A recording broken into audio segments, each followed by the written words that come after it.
ir pereikim prie antro darbotvarkės klausimo, kuris yra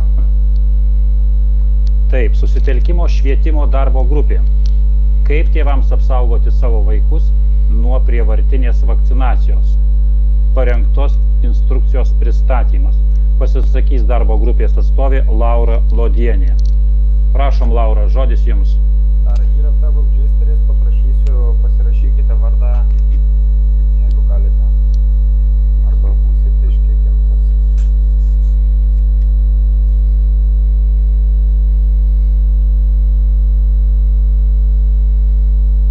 Fellow register prisijungęs, nežinau, ar girdėti. Prašom prisijungti. Follow registeris. B raidę įvardino. Birutė. Tai. Ačiū, Birutė. Kas dar nepalikot savo kontaktų, vardo pavardės žinučių srityje įrašykit. Prašom, Laura, žodis jums. Sveiki visi, su Laura Lodienė ir mano pareiga šioj vietoj padėti tėveliams kažkaip tai suteikti informaciją, kaip jie gali apginti savo vaikus, nes šiuo metu, man atrodo, tai yra be galo svarbu, nes bent jau mano nuomonė, kad ką mes turim labiausiai saugoti save ir savo atžalas. Ir jeigu nutiktų tai, kad gautumėt kažkokį tai šiokį ar tokį spaudimą dėl vaikų testavimo ar tai netgi vakcinavimo, tai yra parengta tam instrukcija, kaip jūs galite kaip ir apsiginti nuo šito. Taip kad jeigu, aš nežinau, ar mes turim laiko perskaityti tą instrukciją, kokia jūsų nuomonė. Turime, aš galiu tau patarti. Tai dėkui labai, tada įkelti dokumentą. Laura, greitai skaitai? Greitai. Raiškiai, greitai, suprantamai visi. Ilgai neužtruks.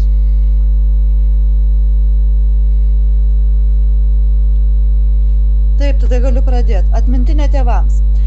Jei nesutinkate, kad jūsų vaikai būtų priverstinai testuojami, kas tam tikrą numatytą laiko tarpą, priverstinai skiepijami, testuojami vykdant medicininį eksperimentą, klinikinį tyrimą, kol vakcina nėra praėjusi visų patikrinimo etapų, tai yra iki 2023-2025 metų turite žinoti.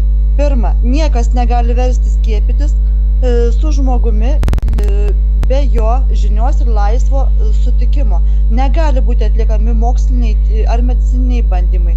Tai numato Lietuvos Respublikos Konstitucijos 21 straipsnis. Antra, jūsų pareiga yra užtikrinti, kad vaikas laiku pasitikrintų sveikatą. Sveikatos pažymėjimus mokyklai reikia pateikti kasmet iki rugsėjo 15 dienos ir tai yra vienintelis privalomas sveikatos tikrinimas bei medicininių tyrimų atsakymų pateikimas mokyklai mokslo metų eigoje. Trečia, tėvai turi teisę ir pareigą auklėti savo vaikus ir yra atsakingi už savo vaikų auklėjimą ir vystymą, privalo rūpinti savo vaikų sveikatą, jų dvasinį bei moralinių ugdymų. Tėvai, atlikdami šias pareigas, turi pirmumo teisę prieš kitus asmenis. Ir čia yra iš civilinio kodekso. Ketvirtas. Kiekvienas vaikas turi neatimamą teisę gyventi ir sveikai vystytis, ugdant vaiko sveikatos gyvensenos įpročius. Penkta. Priimtina, prieinama ir tinkama vaiko sveikatos priežiūra užtikrina sveikatos priežiūra reguliuojantis madingo dokumentas.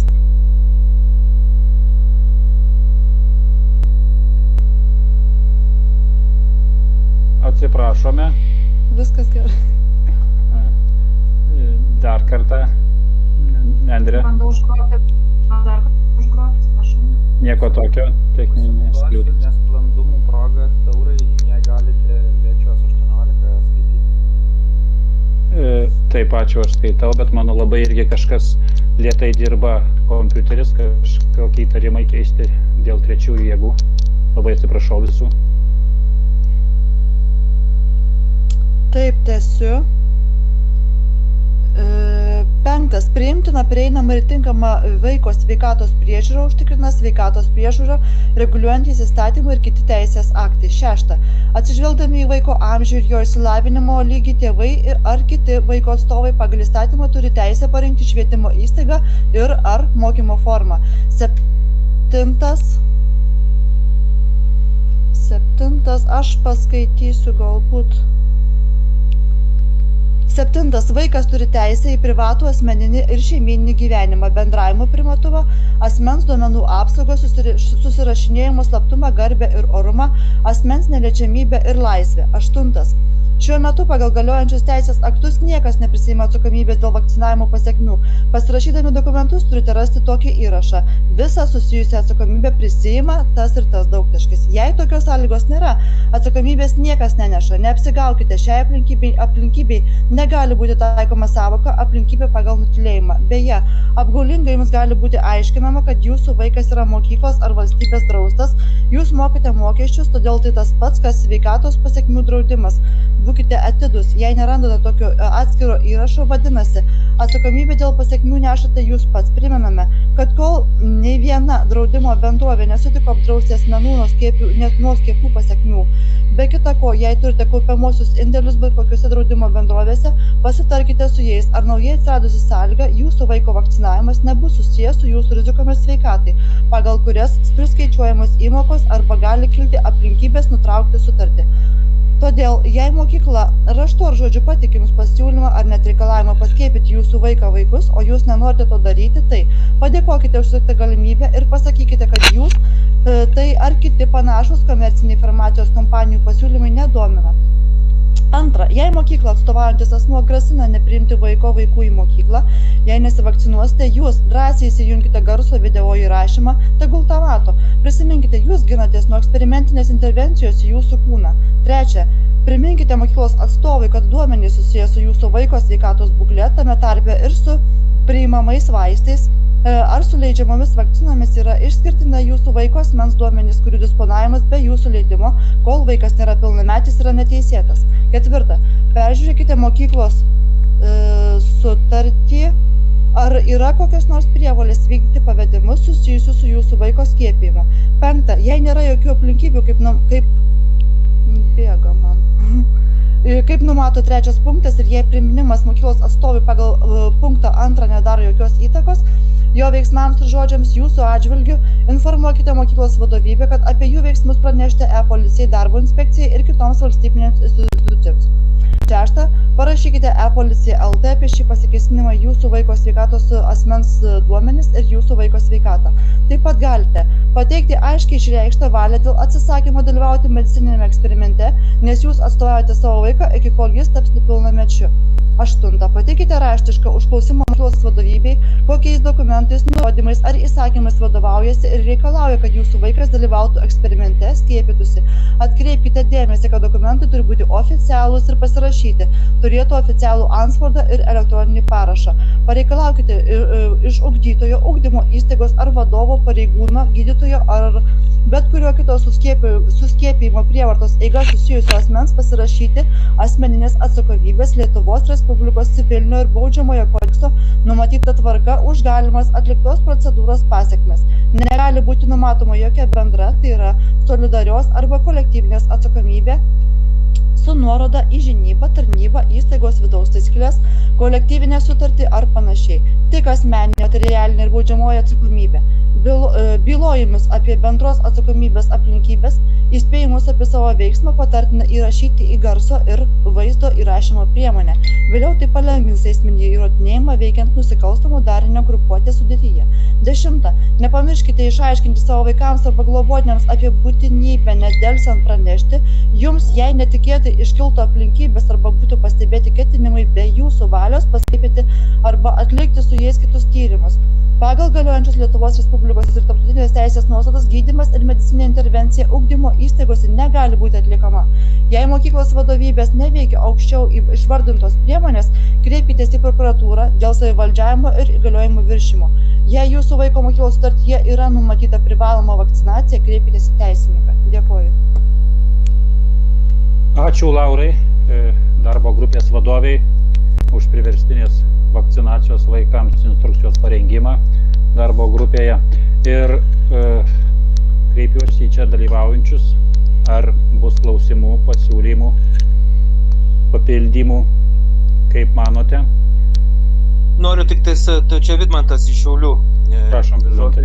Noriu paklausti, o kur, reiškia, ta informacija bus platinama dabar, ką perskaitė, ar yra numatytas kažkoks į laikraštį kažkur, ar kažkokius skelbimus, žodžiu, pateikti, nes tai yra labai, labai išmintinga iš tikrųjų, nes žmonės yra tamsos apgaubti skraistė ir jie nežino, jie eina pagal srovę. Toks man klausimas kyla, kaip tos žmonės iš tikrųjų reiktų, gal yra kokių priemonių numatyta. Ačiū. Ačiū Vidmantai. Prašom Laura pakomentuoti, kur bus galima prieiti prie šios instrukcijos, kur bus platinama. Čia prašysiu galbūt Nendrės pagalbos, gal ji išsamiau paaiškins. Taurai, dar kartą paprašysiu siekti 18. Taip, atsakau į klausimą. Gintautai, paprašysime išsijungti mikrofoną.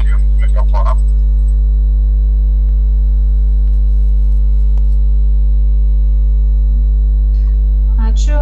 Atsakau į klausimą. Šie dokumentai jau yra paviešinti mano pačios sienoje. Galite paimti tuos dokumentus nuo sienos su nuoroda į debesį ir platinti savo nuožiūrą. Tai yra dauginti, nešioti, klijuoti ir panašiai. Deja, neturime galimybės išeiti į sisteminę žiniasklaidą. Taip, nesisteminė žiniasklaida ši informacija bus pateikta. Iki šios dienos turime per pastarąsias kelias paras nemažai išplatinimų šio dokumento. Tai rodo, kad yra reikalingas šis dokumentas, nes žmonės iš tiesų labai pasimetę. Ačiū, Nendrei. Ar bus daugiau norinčių paklausti? Papildyti? Prašome. Astra kelia ranką. Prašom, Astra. Taip, aš norėčiau papildyti, kad tikrai neatsisakytų Respublika. Laikraštis Respublika ir manau, kad ir kiti tokie oficialiai sisteminiai žiniasklaidai oponuojantys leidiniai. Tai Nendrė siūlyčiau kreiptis. Ačiū labai. Taip pat dar papildysiu, tie, kas paliko savo elektroninius paštus, šiandieną galės gauti savo pašto dėžutės visus 3 dokumentus aptariamus šį vakarą. Ačiū labai. Prašom Vytautas, po to Kęstutis. Vytautai, žodis jums, po to Kęstučiui. Dar kartą noriu jūs informuoti, kad tiesą sakant, jūs labai puikiai visi tą jaučiate ir savo širdim ir tas, kas vyksta Lietuvoje. Čia buvo bandoma padaryti tą vadinamą blitzkrieg.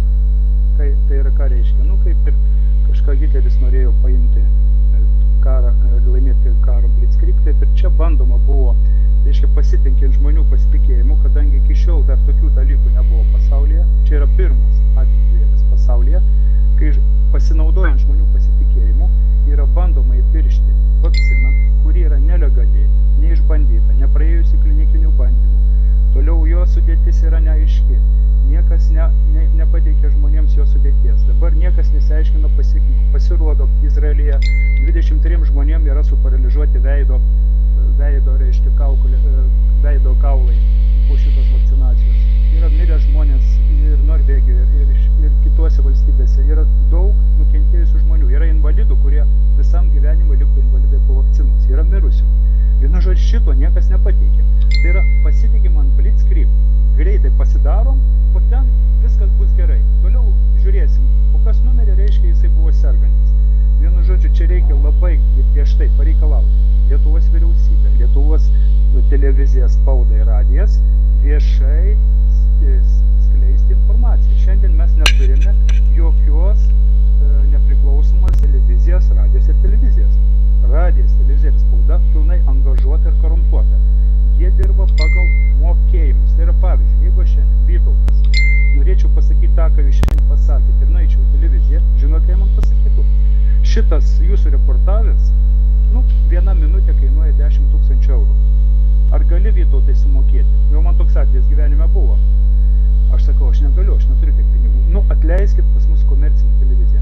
Ir taip toliau. Radijas tas pats, spauda tas pats. Vienu žodžiu, mes esam ant tiek, kaip sakant, uždaryti. Ne tik tai, kad mus bando, kaip sakant, prieš mūsų valią vakcinuoti mus ir mūsų vaikus ir mūsų tėvus, bet tuo pačiu dar blokuoja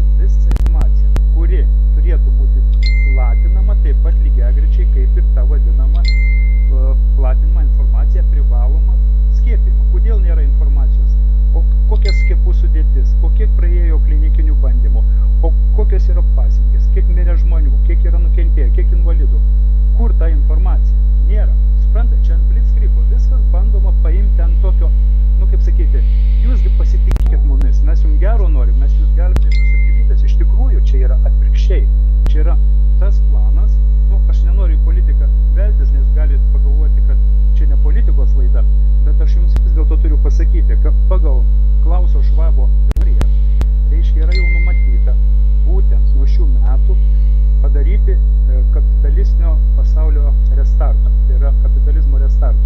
Ir šitam sistemoje yra numatyta, kad ateityje negali būti šitoj planetoj daugiau kaip 10 milijardų, čia turi būti 2, o gal ir pusantro, gal ir milijardas gyventojų.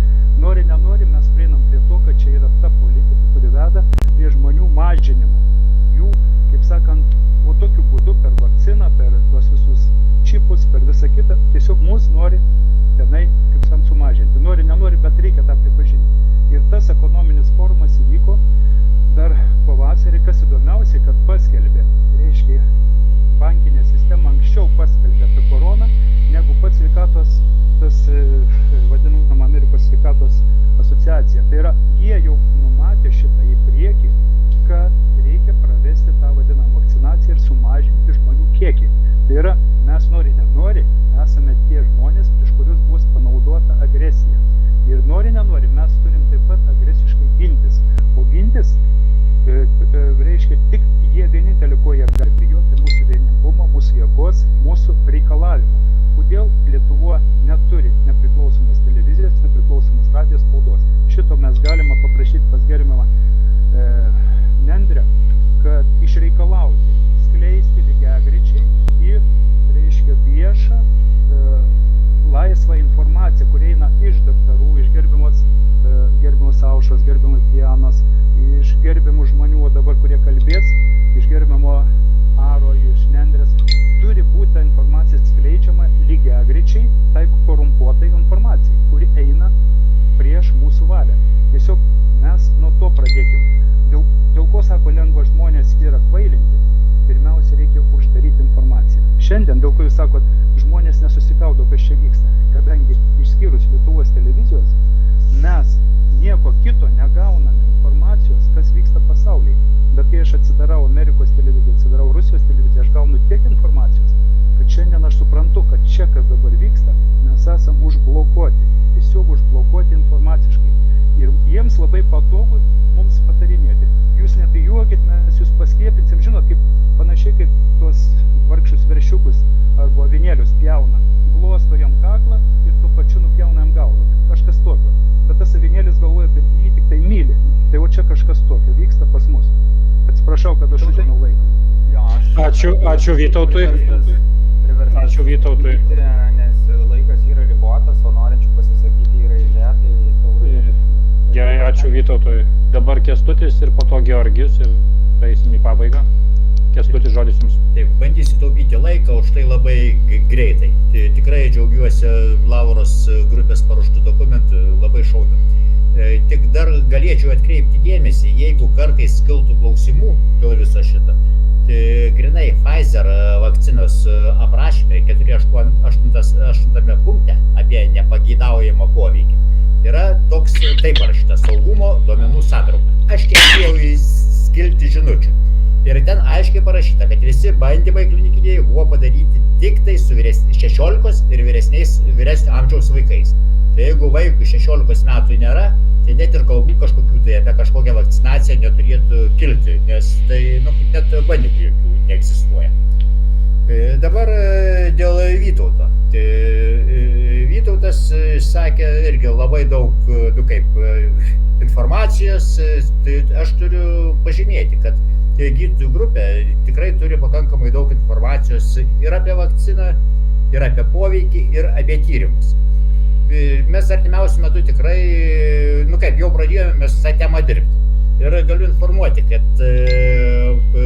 Vokietijos grupė gydytojai už išaiškinimą yra parašę didžiulį raštą su klausimais Europos vaistų agentūrai ir Amerikos FDA. Ten buvo iškelti visi klausimai ir, aš keletą galiu tik paminėti. Mes laišką turime ir mes kažką padarysim pas mus čia ir Lietuvoje. Esmė yra tame, kad, kaip ir sakėte, vakcina sukurta paknapstom, klinikiniai tyrimai nepadaryti iki galo. Vakcina turi tik tai laikiną registraciją. Klinikiniai tyrimai bus baigti tik 2023 metų gruodžio mėnesį. Ir tik tada, galbūt, jeigu viskas bus sėkminga, bus suteikta registracija pastovi. Šiuo momentu mes neturime genotoksiškumo, genotoksiškumas nebuvo tirtas, toksiškumas nebuvo tirtas. Ir labai daugeliu dalykų nebuvo tirta. Netgi dabar apie tą sudėtį. Jeigu dar apie patį tą mRNR yra nešnekama apie nešančią medžiagą, tai yra nanolipidai. Nanolipidai yra toksiški, jeigu jų yra didesnis kiekis, o jų koncentracija yra ten didesnė.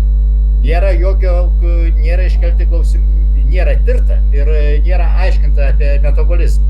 Nėra visiškai neaišku, kiek laiko tie lipidai išsilaikys blužnyje, kepenyse, inkstuose ir kokiu būdu ir per kiek laiko jie pasišalins. Koks bus poveikis viso šito. Nedaryti farmakokinetiniai tyrimai. Tai, kas daryta buvo, tai įsivaizduokite, per kelis mėnesius buvo daromi tyrimai ir 2 mėnesius buvo stebimi pacientai, šitie tyriamieji. Tai yra, visiška nesąmonė, tai, praktiškai tuščiai vieta. Ir ar gali būti produktas registruotas, turintis 16 punktų, kuriuos turi gamintojas įvykdyti. Įsivaizduojate, ir tai išdėstyta, ir šiais metais eilę punktų turi įvykdyti, sekančiais metais ir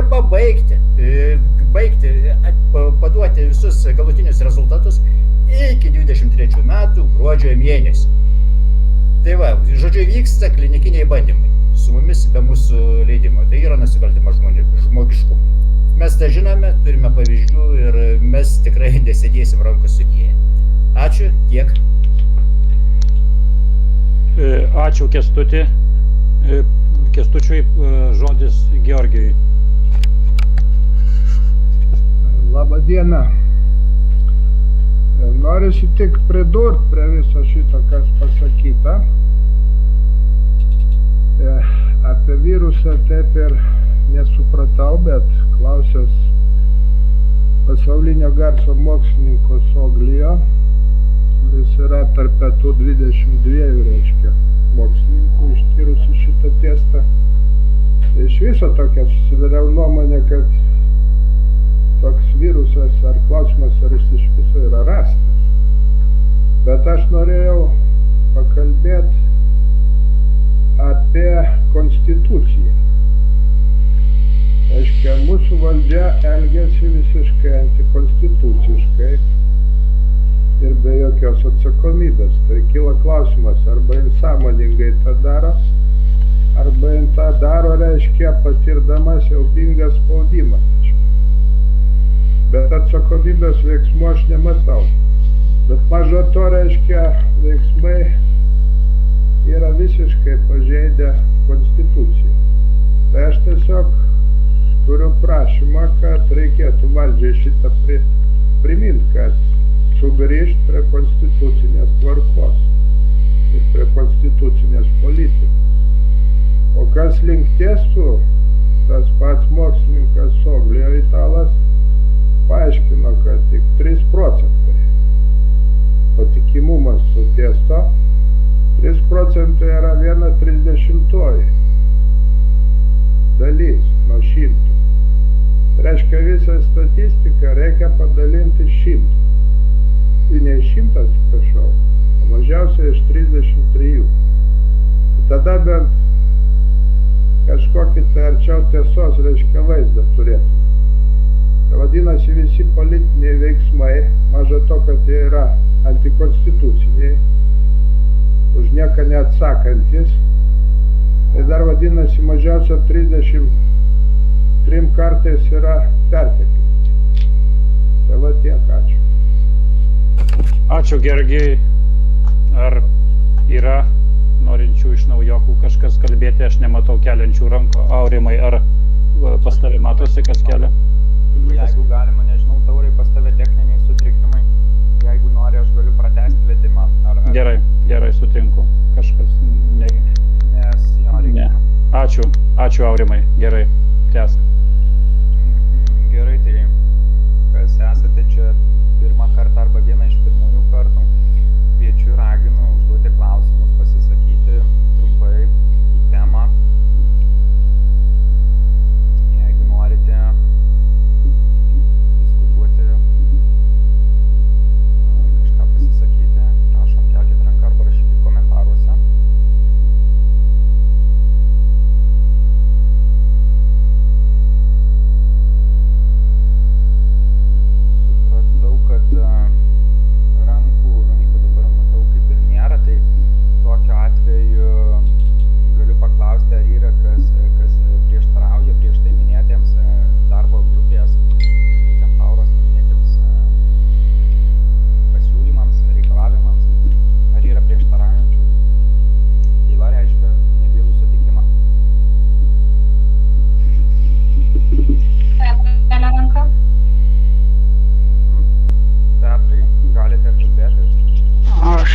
neprieštarauti, o papildyti. Čia visą laiką kalbama tik apie vakcinas ir testus. Dar antra ta problema, ar apie verslo žlugdymą. Nu, tai yra visa politika čia daroma iš visų pusių, kad žmonės sugniuždyt, kad iki pavasario nedatemptų žmonės, aišku. Na, tai gera mintis, tokia pasiūlyta buvo vyskupų konferencijos, kad nuo vasario 11 mes atsidarome. Jie, valstybės yra nepriklausomi ir taip toliau, jie gali daryti kaip nori, bet jie kaip sakant, paskui atsisakė, bet mintis gera ir ją galim būtų pratęsti. Ten valdžia sako, kad bažnyčioje galima užsikrėsti ir taip toliau, bet tikras krikščionis ne tik neužsikrečia, bet dar ir užsikrėtusius gali išgydyti rankos pridėjimu, kontaktiniu būdu, nenutoliniu ir taip toliau. Tai kad bažnyčiniai dalykai yra ir šituo atveju vieni svarbiausių, kovojant prieš šėtono tą užmačias. O reiškia tokie ir krikščionys, kad jie ir patys bijo užsikrėsti ir žmonėms naudos negali duoti. Dar Lenkijos pavyzdys, kad nusprendė atsidaryti verslai, kai valdžia pratęsė karantiną iki vasario 17, paprasčiausiai jiems jau atsibodo ir atsidarė. Teismai palaikė juos ir anuliavo baudas. Kaip šita galimybė Lietuvoje bus, gal ir mums ką nors panašaus gali žmonės susivienyti. Taip visi kiekvienas atskirai ten liūdi. Dėkoju Jums už nuomonę, Petrai. Taip pat pakartosiu, paminėsiu, kad